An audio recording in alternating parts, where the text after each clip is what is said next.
Wait a minute. Have you heard the strange tales of the Whistler?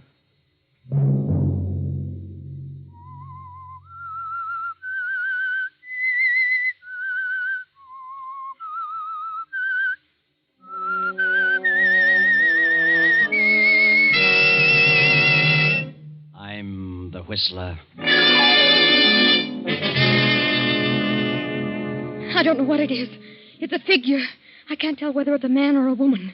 It comes through the door and walks with outstretched arms toward my bed, reaching for me. Sunday night, and again CBS presents The Whistler. I, the Whistler, know many things, for I walk by night.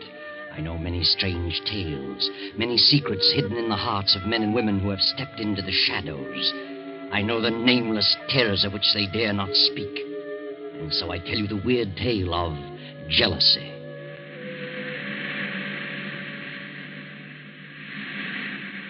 At the edge of the cliff overlooking the sea sits a gray stone mansion, weather-beaten by the storms of several decades. To this mansion, Gilbert Durant brought his bride, Lucia. That was 4 years ago. Gilbert and Lucia were quite happy until last year, when Lucia's half-sister, Beverly, came to live with them. And gradually, something began to happen. At first, Lucia realized that Gilbert's ardor was beginning to cool. He became more absorbed in his writing. Then she felt the cold clamminess of the stone structure almost creep about her and clutch her. Fear grew in her mind, a fear that nearly took her breath. It is evening now, and Lucia, having excused herself at dinner, tosses on her bed in a fretful sleep. No. Don't! Get away from me! Ah! No! What's wrong? Benton, come in! What on earth is wrong? Why were you screaming? Benton, I must have been dreaming. It was horrible. You're white as a ghost. You're shaking like a leaf. Yes, I know. Oh, Mrs. Benson, I can't stand it. It's driving me mad. That makes the 4th or 5th time I've dreamed the same thing. The same thing in every detail. I've never heard you scream before. It always comes a little closer to me. Tonight, it almost reached me. It? What do you mean? I don't know what it is. It's a figure. A human figure. But I can't tell whether it's a man or a woman. It comes through that door and walks slowly across the room with its arms outstretched, reaching for me. Are you sure you were dreaming? Oh, now that I think of it, it isn't like a dream, an ordinary dream. Its reality seems to carry over even after I'm awake. Oh, that's what's made you so ill. This dream, if it is a dream, means something? Is that what you think? It's a premonition? Perhaps. What time is it? 9 o'clock. Where's Gilbert? Your husband went horseback riding over an hour ago. Your sister went with him. Beverly? Why didn't he ask me to go? Well, you know you haven't been feeling very well lately. Oh, yes. Yes, of course. Well, if you're feeling better, I'll go back to my room. Oh, yes, I'll be all right. Good night. Good night, ma'am. Beverly. Gilbert and Beverly.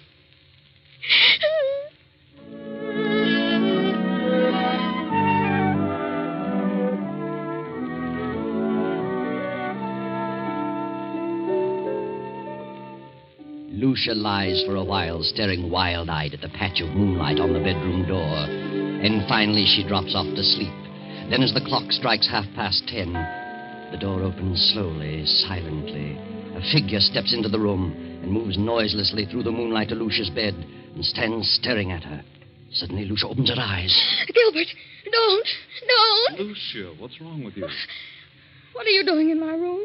Why, I just wanted to know how you felt. How long have you been standing there? Oh, just a few seconds. Oh, I was dreaming, I guess. And when I woke up, you startled me. Why were you yelling, don't? I don't know. I haven't the slightest idea. I talked to Dr. Hanby about you today. Told him you were run down, and he suggested I get a tonic for you. I'll drop in at the drugstore on my way home tomorrow evening. A tonic? Yes. What is it? Oh, I don't remember. Something in strychnine. Strychnine? Yes, he said it would give you an appetite. Where have you been, Gil? Oh, I've been riding. Nice moonlight night. Very pleasant. Did Beverly enjoy it? Yes, she's an excellent rider. I've decided to buy that filly from Thompson. Going over there tomorrow afternoon. Is Beverly going with you? Yes, she's a good judge of horseflesh. Why? Nothing. I just asked. Well, good night, Lucia. See you at breakfast? Yes. Good night.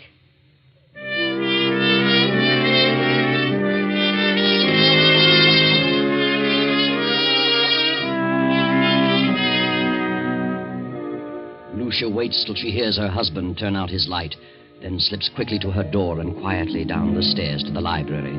With every beat of her pulse, she hears Gil's words. Something in strychnine. Something in strychnine. She snaps on the light and steps to the shelf holding the encyclopedia. She runs her fingers down the long line of books, LMNO, P to R. And then she stops and stares in terror. The S to T is missing. Lucia glances wildly about the room, and then she sees it. There on the desk, the missing volume, and open. She rushes to the desk and stares down at the open page. Good Lord! It's true. It's true.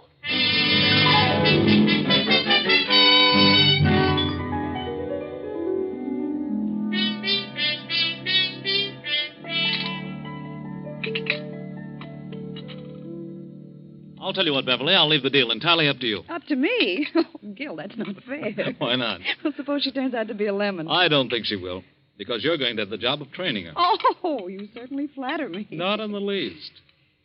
Oh. Good morning, Lucia. I just realized what time it was. You'll be leaving in a few minutes. Yes, it's 9 this very minute. I better step on it. More coffee, Beverly? No, thanks. How do you feel, Lucia? Why, better. Much better. You better eat something. No, I can't. At least some coffee. Yes, I'll have some coffee. I've got to run. See you later, Lucia. Yes, Gil. And I'll see you this afternoon at 2, Beverly. Yes, I'll meet you in town at 2. Oh, Gil, don't forget Lucia's medicine. I won't. Goodbye, Lucia. Are you meeting Gil in town, Beverly? Yes, he wants me to decide on that filly he's interested in. Where did you learn so much about horses? Well, it seems to be natural. Why don't you get interested in horses, Lucia? Why should I? What are you interested in? Well, I'm interested in a few things. My husband in particular. You don't act interested in anything. Really? If you'll take my advice, you'll snap out of this coma and get some pep. Does Gil like women with pep? Well, no man cares about a woman who sits around and mopes. I think you're a hypochondriac. Do you? You should do something about it. I intend to. I intend to do something about it. I'm glad to hear it. Get out and do things. Play games, golf, tennis, swim, and ride. Maybe this medicine will fix you up. You know all about it, do you? What is it? Oh, I don't know. It's a tonic, a builder-upper. I wish I could believe that. At least you can try it. It won't hurt you. No? I wonder.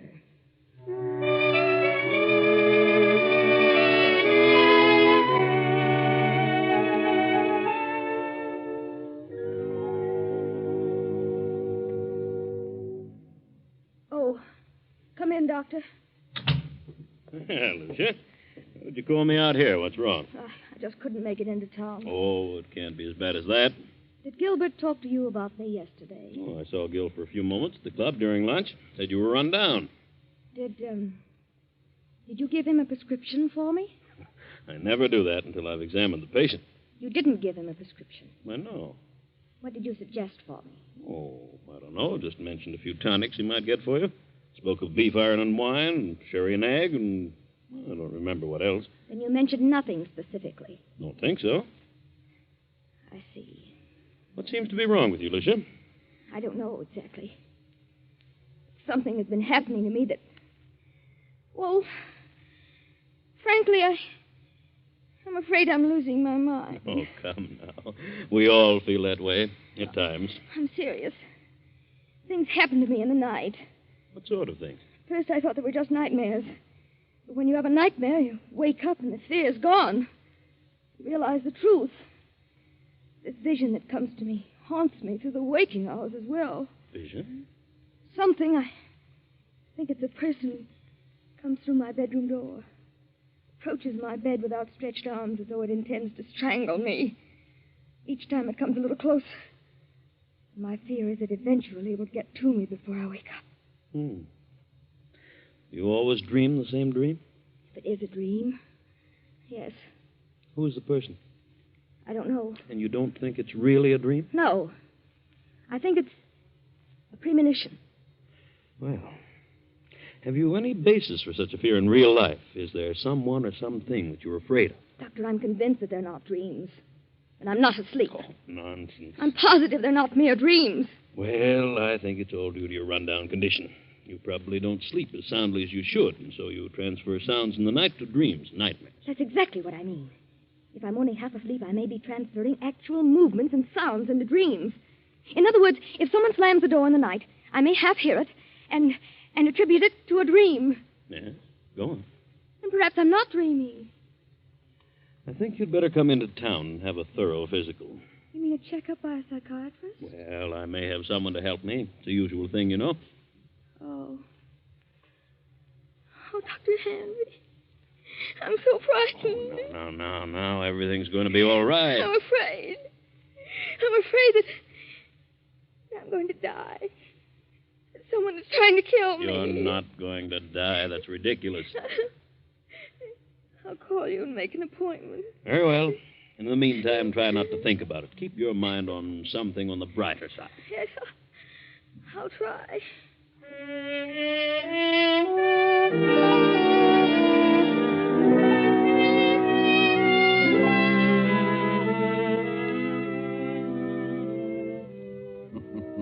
Yes, try, Lucia. Try hard to keep your mind on something brighter. But you can't, can you? That awful gnawing of jealousy and fear occupy every moment. Gil and Beverly, Gil and Beverly. How could they do such a thing? Then, as the afternoon fades and dusk sets in, there is a knock at Lucia's door. Are you asleep, Lucia? No, I'm not asleep. How are you feeling? I seem to have developed a headache. Have you eaten anything today? No, I didn't care for anything. Well, this will help them. Better take a dose now. I'll measure it for you. What is it? Why, it's the tonic. Did Dr. Hanby prescribe it? Well, yes. Yes, he did. Where's Beverly? Down in the library. Did you buy the horse? Yes, Beverly thought she was a fine animal. I didn't know Beverly knew so much about horses. She's a horsewoman after my own heart. Is she? Rides like the wind, too. She had intended to go home tomorrow. She's staying on? She's got to. I wouldn't think of her leaving now. Why not? Well, for one thing, she's going to train the horse. And what else? Why, nothing else. Here, take this. It's a little bitter, but you'll get used to it. Gil. Go ahead. It won't hurt you. I don't want it. And why not? It has poison in it. Well, I suppose it does have a little, yes, but only enough to act as a tonic. I don't want it. I won't take it. I won't. Are you going to act like a child? Take it and quit arguing. I won't. I won't. This is ridiculous. I tried to do anything for you, and you act like a spoiled kid. I can't take it. You're impossible, Lucia. I'm afraid. You need this medicine, but you're too confoundedly stubborn. You'd rather sit around and mope all day. Very well, there it is. You can take it or not. Disgusted trying to help you pull out of this. Good night. No, wait, Gil. I'll take it. I'll take it. I don't care whether you do or not. There, I've taken it. Terribly bitter. And take another dose around 11. Gil, where's Mrs. Benson? Why, I told her she could have the night off. Thought she might like to spend the evening in town. You let her off? Yes, she's been sticking pretty close lately. Oh, yes. Yes, she has. Good night. Good night, Lucia.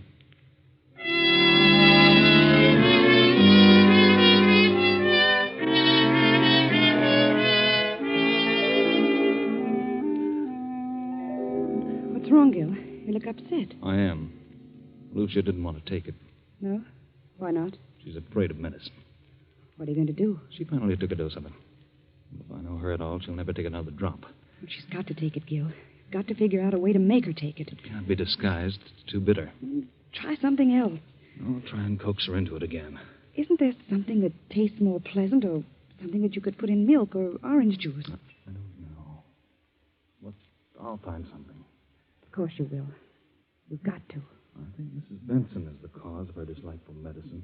She's keeping her upset. I'm I'm going to let Mrs. Benson go for 2 or 3 days. And maybe something can be accomplished. I'll speak to her now. Well, Benson, what are you doing standing here in the dark?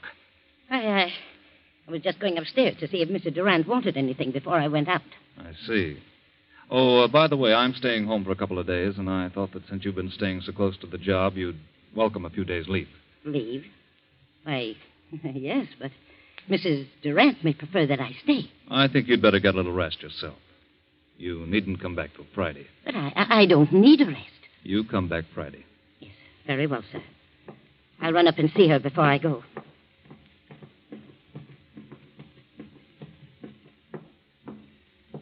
Come in.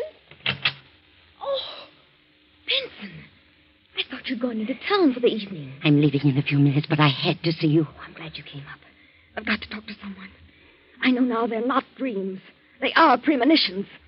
And I know who's trying to kill me. Who? My husband and Beverly. I know. You know? I just heard them talking low in the library. They were talking about the medicine. He said you were too stubborn and probably wouldn't take another dose.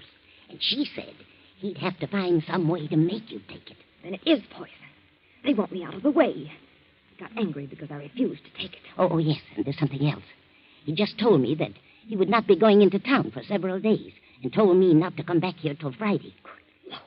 I'll go on into town as planned, but I'll slip back toward midnight and come up the back way. And I won't take a thing they give me. I'll be back at midnight. Thank you, Benson. Good night. Good night, ma'am.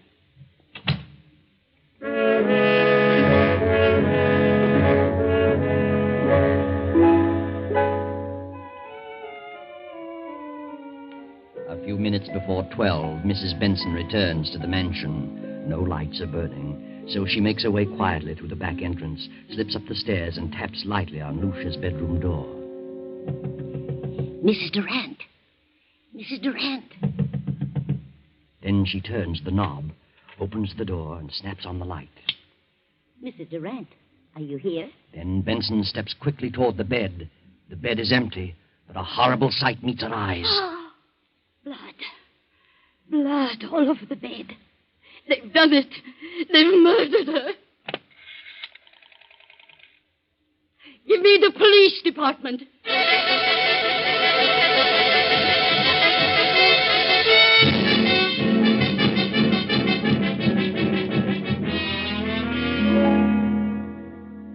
All right, Mrs. Benson. What happened this evening? Well, earlier in the evening, Mr. Durant told me I could have the night off, since I'd been staying close to Mrs. Durant for some time. Mm-hmm. And then later, he said he decided to let me off until Friday. But I didn't want to go, and he insisted. Is there anyone else in the house? Yes, Mrs. Durant's half-sister, Beverly. Did you leave the house? Yes, but I went up and told Mrs. Durant I'd be back about midnight. If you had till Friday, why did you come back at midnight? Because we were both frightened. Of what? Well, Mrs. Durant had been having premonitions that someone was trying to kill her. Who was trying to kill her? She didn't know, but she was terribly frightened. Is that all? No. Her husband tried to get her to take some medicine he had brought home. She refused, and he got angry. How do you know he was angry? I heard him talking about it to Beverly. They were in the library. And he told Beverly that Lucia was very stubborn. And Beverly said that he'd have to think of some other way. Did Mrs. Durant suspect her husband and Beverly of trying to do away with her? Yes, she did. She was convinced that Mr. Durant and Beverly were in love and wanted her out of the way. So you came back tonight because you anticipated that something was going to happen? Yes. The house was dark, so I came up the back stairs, knocked on her door, and when I got no answer, I came in, turned on the lights, saw she was gone, and then I saw the bed all covered with blood. She wouldn't take the poison, so they did it another way. That's what they planned in the library. Where are they now? Any idea? Well, they didn't expect me back tonight, so they've probably gone to dispose of the body, intending to come back here and clean the place up later. I see. Anybody else know about Mrs. Durant's fears? Yes. She talked to Dr. Hanby. I called him right after phoning the police and told him about it. He knows.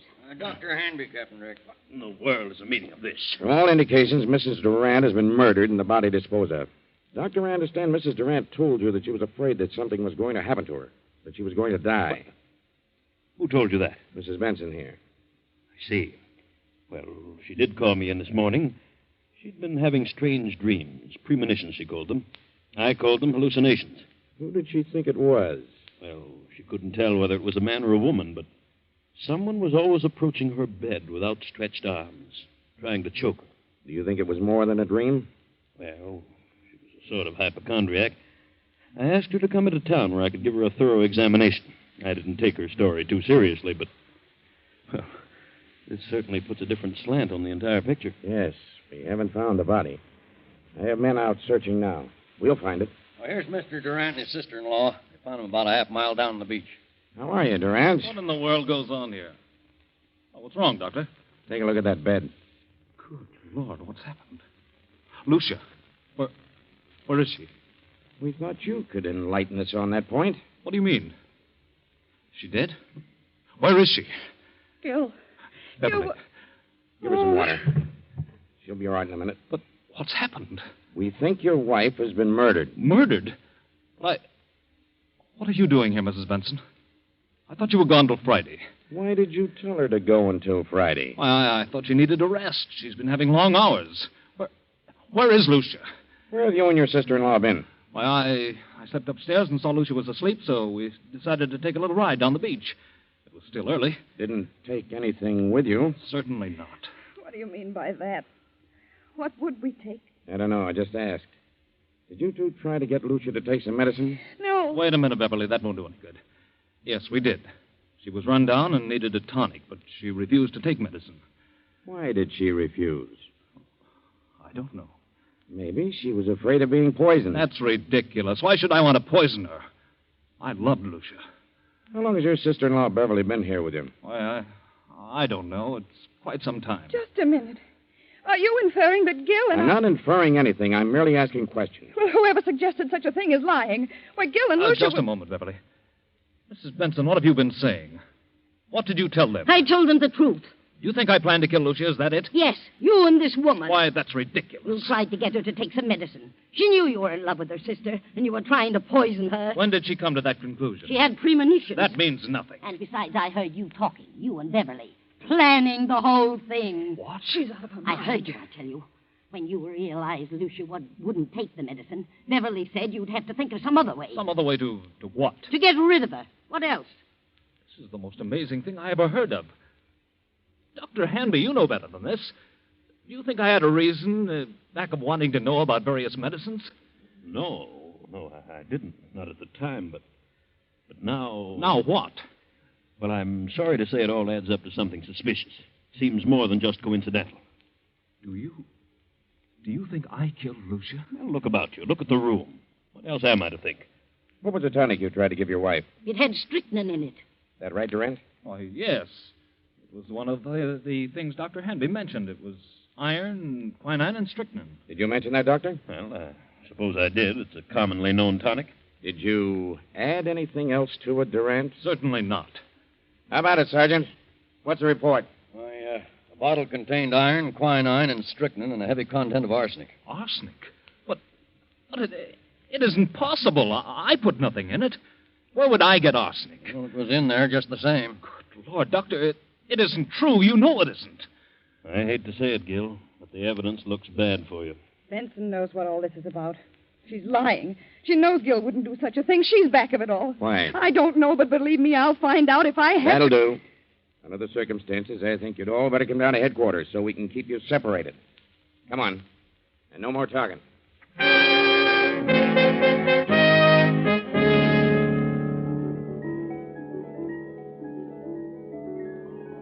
48 hours pass. Hours of relentless grilling, endless questioning. Finally, Gil and Beverly are released on a writ of habeas corpus. Now weeks have gone by, and Lucia's body has not been discovered, and so the district attorney is forced to make a public announcement that in spite of the apparent evidence, no murder charges can be preferred against Gil and Beverly due to lack of corpus delicti, the failure to produce Lucia's body. Now Beverly and Gil are in the library. Beverly, I want you to know how wonderful I think you've been, the way you've stuck right beside me through this thing. I know it's been a trial for you, and, well, you're one girl in a million. Thanks, Gil, but it isn't over yet. They won't stop their search for Lucia's body, and if they find it, we haven't a chance. I know, but what can we do about it? Well, why couldn't we leave the country? Together? Not necessarily. They'd be sure to follow us.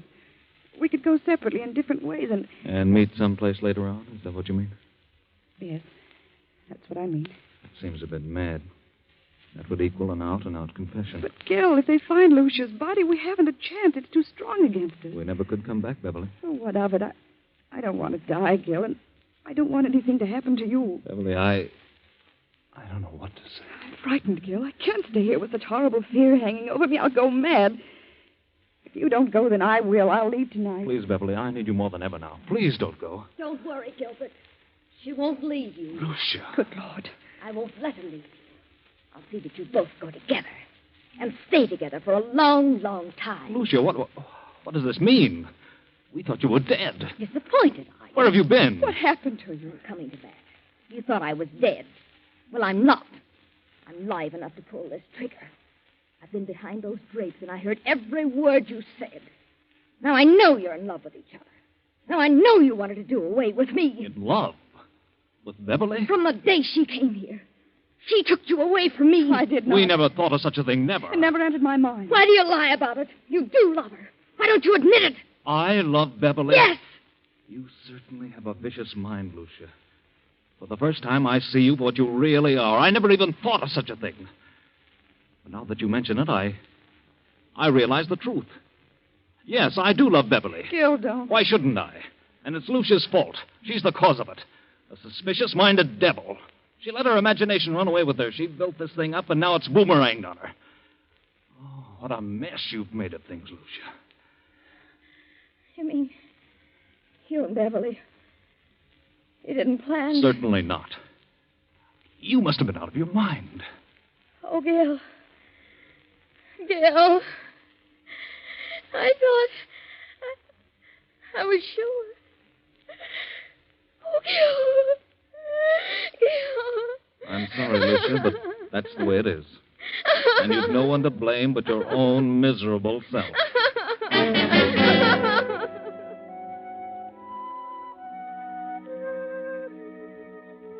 No one to blame but her own miserable, jealous, suspicious-minded self. Lucia planned the whole thing from the beginning. She thought they were in love, thought they were planning to kill her. Lucia never had a dream, never had a premonition. She planted that in the housekeeper's mind and in the doctor's. She put the rat poison in the tonic. She put the bedroom in disorder, cut herself and smeared blood on the bed, and then disappeared. But when she read that they couldn't bring a murder charge without the body, she came back to kill Gil and Beverly herself. You see, Lucia didn't know about that little article in the law called corpus delicti.